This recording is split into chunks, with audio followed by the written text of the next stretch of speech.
Okay, in this video, we're going to be focusing on the functional anatomy of the direct somatosensory pathways. So sensory pathways, the translation of information from the environment is a function of the receptors. So we have specialized receptors that lie in different parts of our system. Some are in the periphery, and they feed information to the central nervous system. The function of these specialized portions of the peripheral nervous system is to convert mechanical, chemical, photic, or other forms of energy into action potentials. Remember that the way information is transmitted into the nervous system is through action potentials. So we have these specialized receptors, these terminal portions of these nerves that are receptors that basically respond to different type of stimuli. In response to that stimuli, they convert the stimuli into an action potential, and that action potential then is transmitted to the central nervous system and to the primary somatosensory cortex. Again, if you think of a pain fiber in the periphery, if your fingertip, if you're basically cutting a bagel and now you basically have something that is painful, that information then the cutting of the, let's say, peripheral portion will result in an action potential, and that action potential then is transmitted towards the central nervous system so that you can actually sense that pain. Anywhere that the action potential may be blocked from the periphery before it gets to the cortex, you're basically unaware of that stimulus.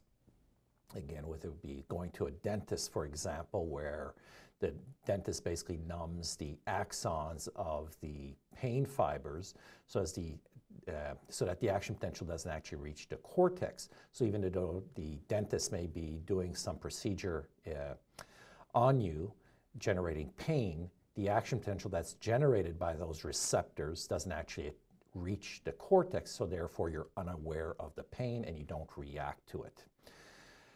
So again, that's the information of these specialized peripheral portions, these receptors, and we have receptors for pain, we have receptors for touch, we have receptors for vision, we have receptors for auditory stimuli. All of this information gets converted to an action potential that then is something that can be sensed or basically then responded to once it reaches the cortex. Action potentials are transmitted again by specific sensory pathways to those regions of the central nervous system where they can be integrated and perceived. And today's video is going to focus on the somatosensory pathways, or more correctly, the direct somatosensory pathways, and we'll get into a little more details. But again, these are the pathways that are consistent in different individuals. Again, the pathways are very well identified, and they carry somatosensory information from the periphery to the central nervous system.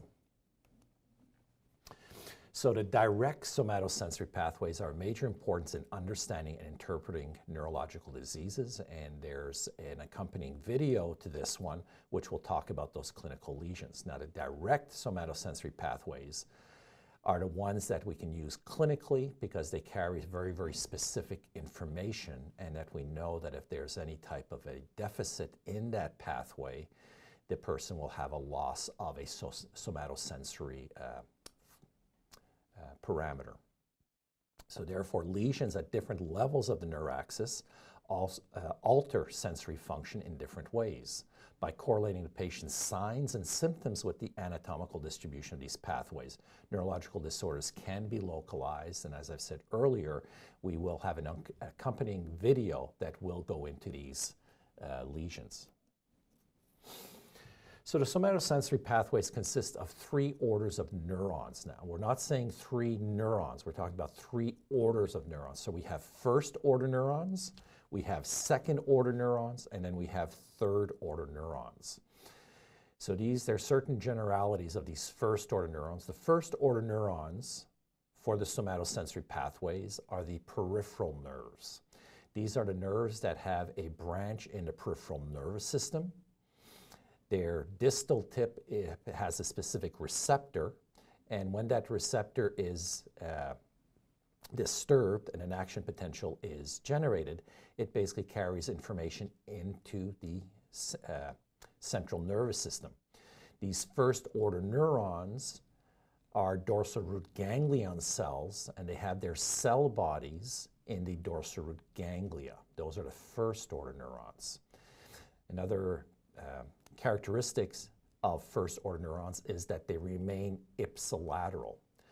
Now again, here we're going to be talking about contralateral and ipsilateral. What's important to note here is that the information that is generated on the left side of the body ultimately reaches the right cortex. And the information that is basically generated on the right side of the body goes to the left cortex. The way that happens is that there will be fibers that cross the midline that carry that information across the midline. First order neurons remain ipsilateral. Therefore, somatosensory information that is generated on the left side, first order neurons do not cross the midline. The second order neurons, so first order neurons then carry their information, they synapse onto second order neurons at a specific ganglia or specific nuclei or a specific spinal nucleus. The second order neurons are their fibers or their axons cross the midline. So second order neurons carry the information, they cross the midline, so they're responsible for the information reaching the contralateral cortex. Second order neurons cross the midline, and they ultimately go and terminate in the thalamus. So that's the pathway of the second order neurons. And then we have the third order neurons. So second order neurons synapse onto third order neurons, and the third order neurons, which have their cell bodies in specific thalamic nuclei, then they basically go and they terminate in the primary somatosensory cortex, which is the postcentral gyrus. So let's talk about, again, first order neurons. So the cell bodies of first order neurons are located in the dorsal root ganglia, so the dorsal root ganglia, or the sensory ganglia of cranial nerves. So again, these would be sort of from those in the facial area. These first order neurons remain ipsilateral and synapse onto second order neurons. And the area of the skin innervated by a single dorsal root is called a dermatome. Here we have our first order neurons.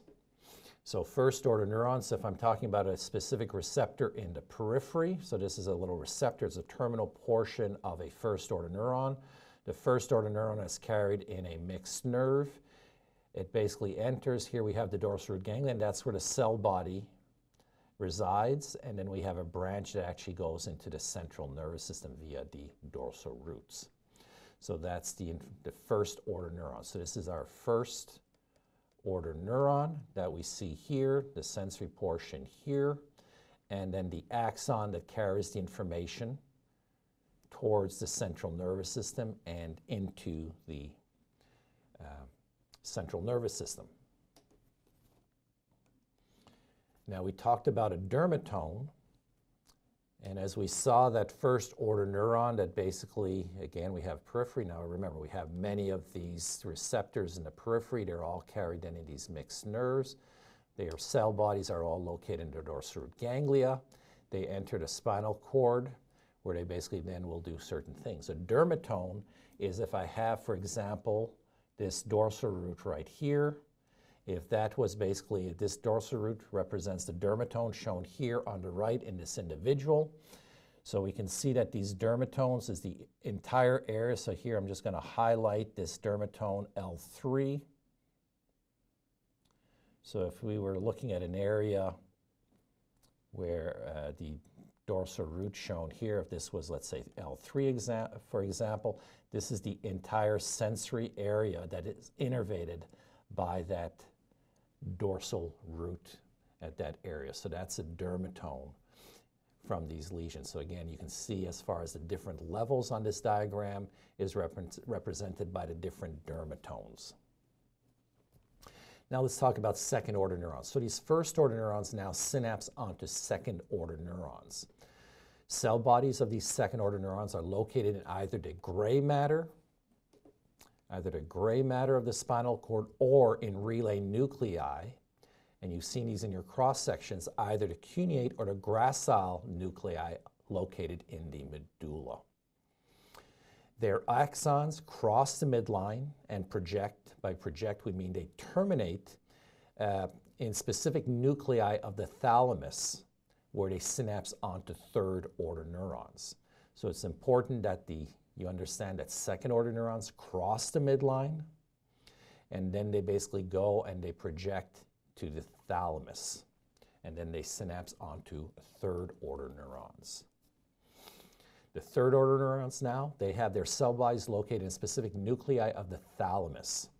And today we're going to be talking about the direct somatosensory pathways, and there's primary nucleus in the thalamus that we're really interested in here. And we're talking about the ventral posterior complex of the thalamus. So all somatosensory information is relayed through the ventral posterior complex of the thalamus. And we have two different portions, one which is known as the ventral posterior lateral complex, the VPL. And the VPL carries all somatosensory information from the trunk and the extremities, basically project to the VPL. In contrast, all somatosensory information from the facial area project to the ventral posterior medial, the VPM complex.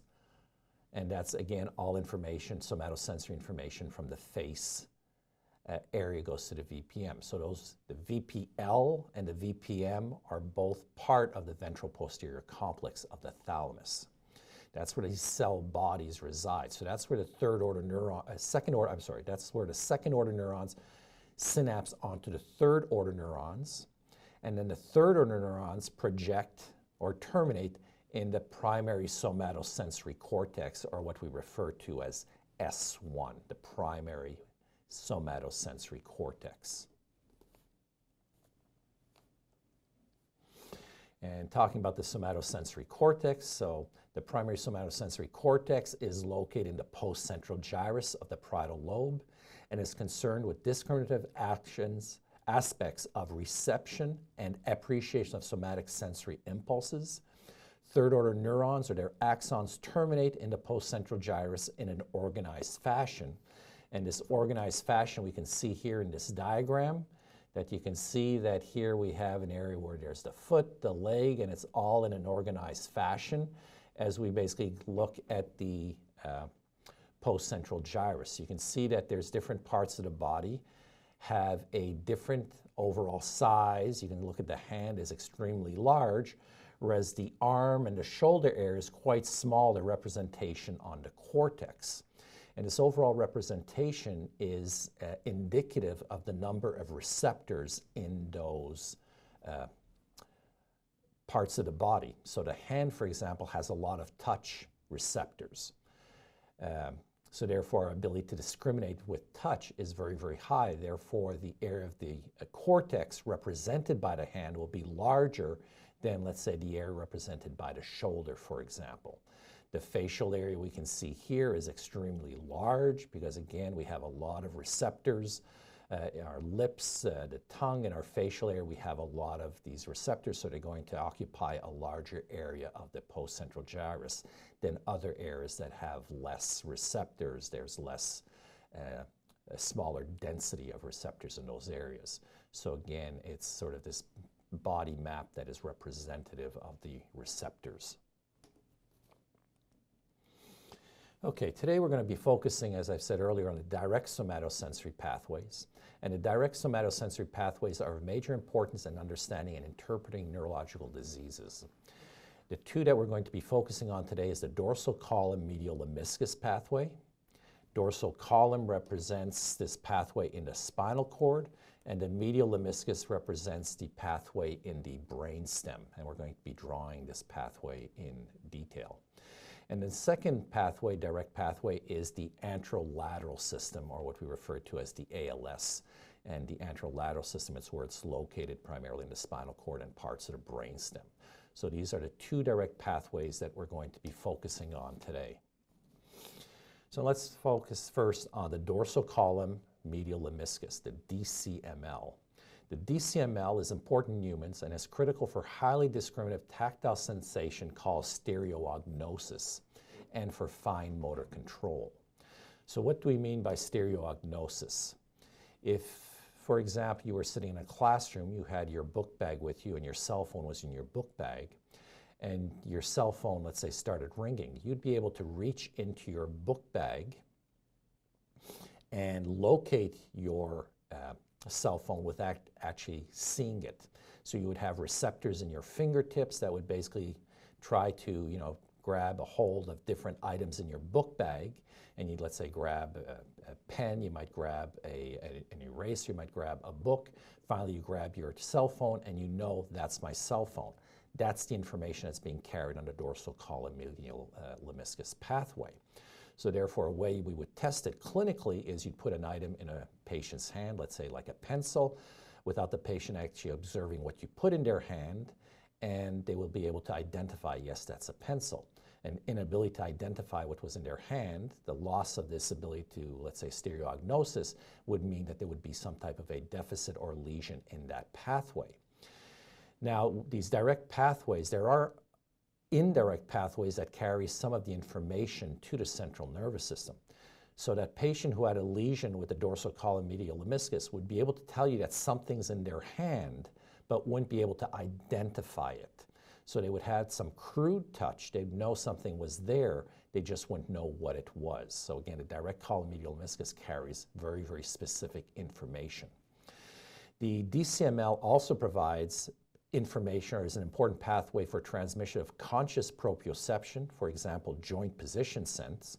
This is where you would put have a patient blindfolded or their eyes closed. You'd take their hands and you'd elevate their hands and you'd ask the patient, in what position, where is your hand? And they'd say, my hand right now is up in the air above my head. It would also be important for static tactile discrimination, 2-point discrimination. This is, again, the ability to discriminate whether one or two objects was in their hand based on the distance between those objects, let's say with a 2-point discrimination item. And then thirdly, also vibration. Vibration sense, often in a clinical setting, is used with a vibratory fork or vibration fork. A tuning fork, where again, a physician would hit the fork and basically put it on different bony structures and ask the patient, do you feel the vibration? And again, if there was a loss of this dorsal column medial lemniscus, the patient would lose that ability to discriminate from the vibration in that tuning fork. So these are all information that is carried by the dorsal column medial lemniscus. And then loss of the ability to recognize objects in your hand, objects of your ability to sort of recognize joint position sense, 2-point position sense, or loss of vibration sense would indicate lesions in this pathway. So now here's a sort of a quick overview of the first, second, and third order neurons. So first order neurons are shown in red, second order neurons in white, and third order neurons in black in this diagram. So now let's go and redraw the pathway. So here we're talking about the right side of the body, the left side of the body. Here we have the fine touch, and if we look at this example here, we have either fine touch, vibration, pressure, or proprioception sensation from the right side of the body. So let's follow this. So here we're on the right side of the body, and we're going to follow this pathway, and this is what they've shown in this diagram. So first, let's look in red, the first order neurons. So the first order neurons enter. We can see that the cell body is in dorsal root ganglia. It enters via the dorsal root. It enters the central nervous system, and it's carried in what's known as the dorsal columns. Now you saw in the cross sections of the spinal cord, we had the dorsal white columns, or the dorsal white fasciculus. This is where these pathways, first order neurons, are carried in these dorsal columns. So again, remember, it's called the dorsal column medial lemniscus. The dorsal column represents the pathway in the spinal cord, and the medial lemniscus represents the pathway in the brain stem. So we had our first order neurons that we just shown, that I drew in red, and now we're going to follow in blue. So the first order neurons now synapse onto second order neurons. Second order neurons now have their cell bodies in either the gracile or the cuneate nucleus. Their fibers cross the midline. They form the medial lemniscus on the contralateral side of the body. So again, these are second order neurons, and now they project to the thalamus. Again, since this would be the ventral posterior portion of the thalamus. So those were the second order neurons that I just drew in blue. And then we would have our third order neurons that would have their cell bodies in the thalamus, and then they would project to the primary somatosensory cortex, or S1. So these are our third order neurons. So the first order neurons that were basically drawn here in red, and I basically overlapped with the green pen. The white pathway that I overlapped in blue represent the medial lemniscus. And then we had our third order neurons in the diagram, which was in black, but then I put in the red markings. At the top were basically our third order neurons. So we can go back and then again with the dorsal column medial lemniscus. Therefore, the dorsal column represents our first order neurons versus the medial lemniscus represents our second order neurons. And this is the pathway. Here's another diagram of our dorsal column medial lemniscus, another representation. So again, here we're talking about pathways, the right side of the body, the left. We have this Pacinian corpuscle, again, which is just a specialized portion of our distal nerve, is our receptor, Pacinian corpuscle. It basically carries, now the action potential carries, so let's say this, we generate an action potential. In this Pacinian corpuscle, there's a distortion of this receptor, carries an action potential into the central nervous system along these first order neurons. It enters the central nervous system, and now it's being carried by the fasciculus gracilis. This is the pathway. These are our first order neurons that now project all the way to the thalamus. In the thalamus, they'll basically now synapse onto second order neurons. Those second order neurons in this example here, I'm going to use a red marker now, have their cell bodies in the gracile nucleus. Their fibers cross the midline and they form the medial lemniscus and the brainstem on the contralateral side of the body, and they project all the way up to the thalamus. Being from the lower body, they would basically project to the ventral posterior lateral complex of the nucleus, where they now would synapse onto third order neurons, which I'll draw now in a black marker.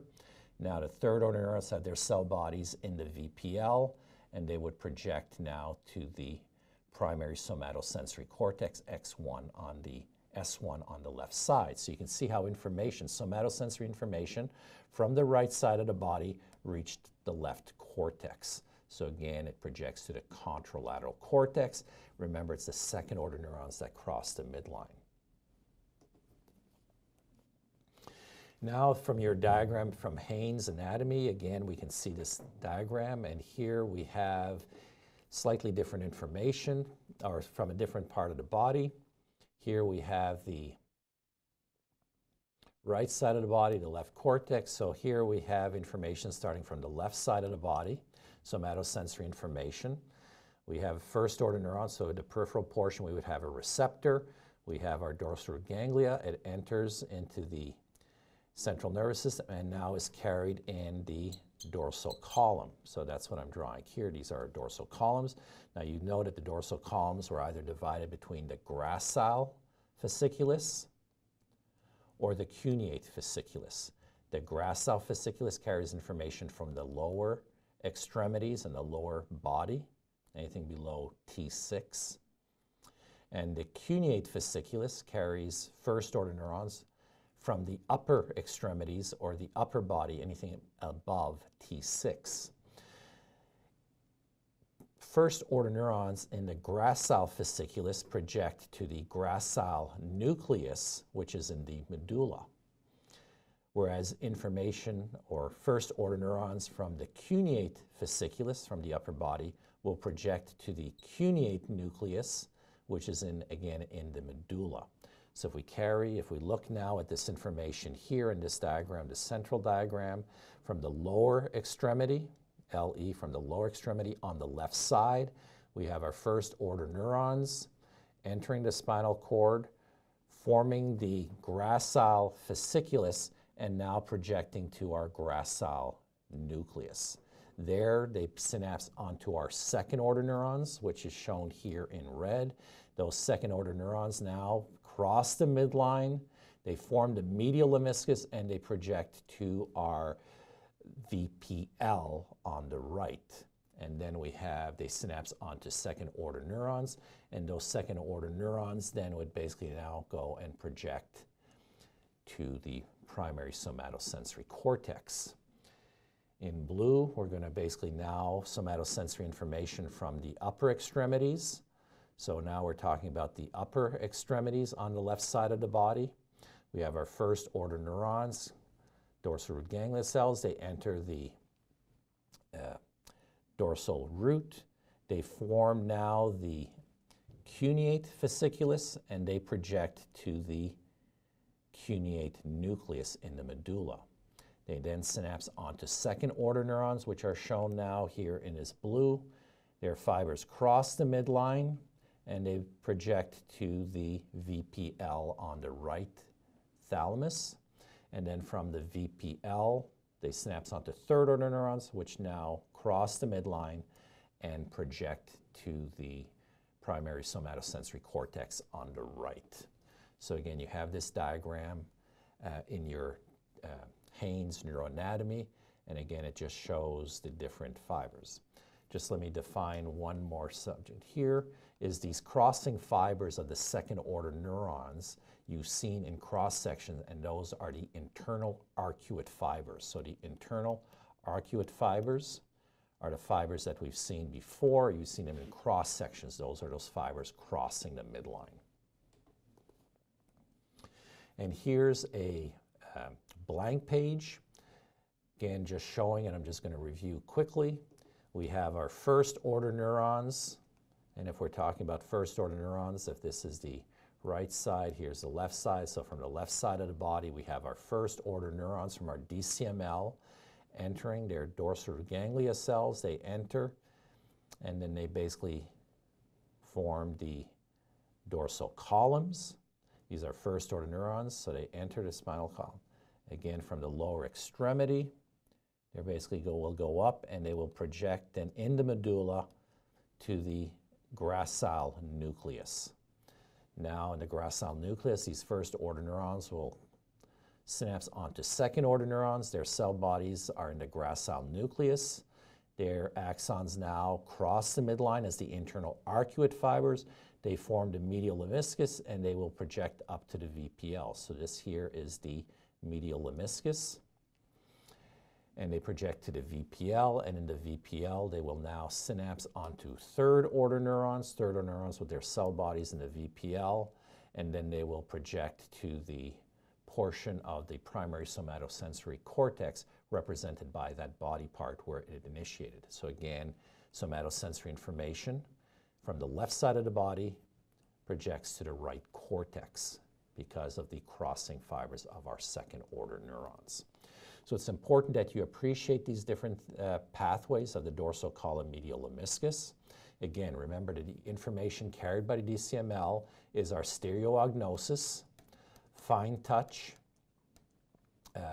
two-point discrimination, the vibration sense, and then also joint position sense. Okay, so these are the different modalities carried by these fibers, the DCML direct pathway. Now the second direct pathway we want to focus on now is the direct somatosensory pathways, is the anterolateral system. The anterolateral system carries information regarding the sensation of pain and temperature. So this is the information that would be carried by the ALS. These pathways are intermingled and ascend mainly in the spinothalamic tract, or what's known as the anterolateral system, in the anterolateral quadrant of the spinal column. So the spinothalamic is telling you that the cell bodies are in the spine, and their axons terminate in the thalamus. So these are the spinothalamic pathways of the anterolateral system. They carry information related to pain and temperature. So this in the physician's office. So again, where these pathways would be tested would be often you notice that physicians will have a jar full of safety pins. Those safety pins are basically used to just sort of prick the skin of an individual to see if they respond or they can actually sense the pain from the being generated.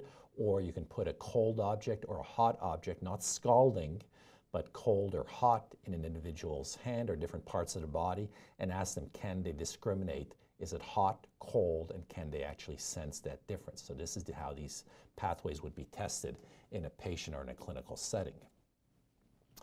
And here's sort of two diagrams side by side of the ALS. And the ALS is different compared to what we've seen previously for the direct column medial lemniscus pathway. So here we're going to follow a pathway, and I'll use a green pen. So here we have the right cortex, the left cortex, and here we have somatosensory information, which are carried. The receptor here is the distal portion of the first order neuron, which are what known as free nerve endings. Those are the type of receptors, free or bare nerve endings, which we have at the distal portion of these first order neurons.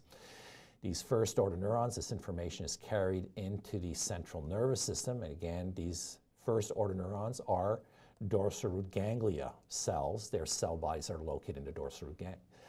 They enter the central nervous system, and now once they enter into the central nervous system, they synapse onto second order neurons.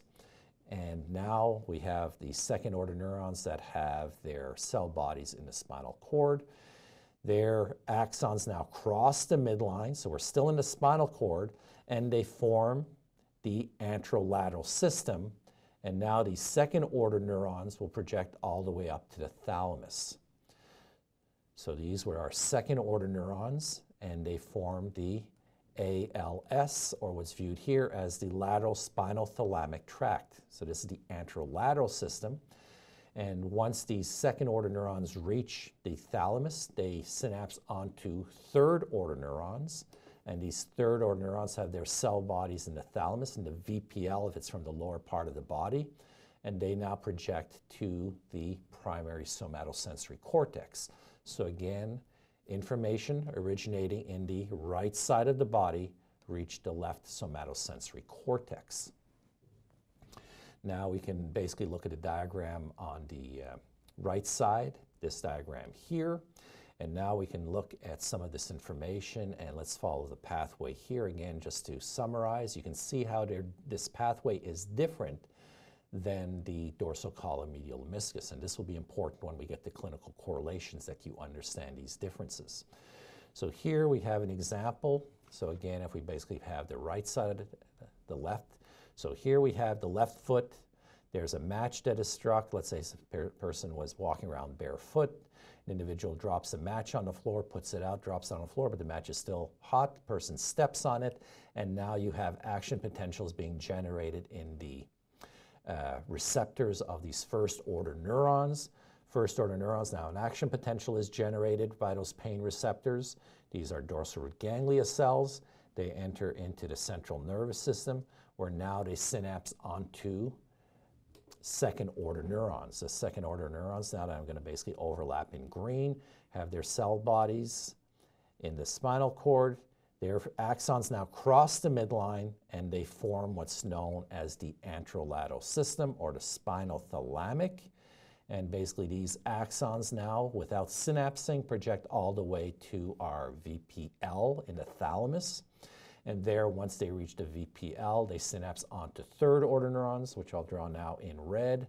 And these now will project and terminate in the primary somatosensory cortex, where now the pain that is generated in the left side of the body projects to the right cortex. So you can see how this pathway is different. But again, this is our anterolateral system here in the spinal cord and in our brainstem on its way to the thalamus. Here's the showing from your Haynes atlas of the anterolateral system. Again, we have information here.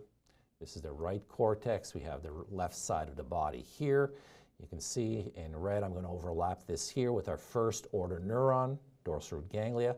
It basically enters the dorsal root and now synapses onto a second order neuron. I'm going to draw this in blue. It's already blue in your diagram.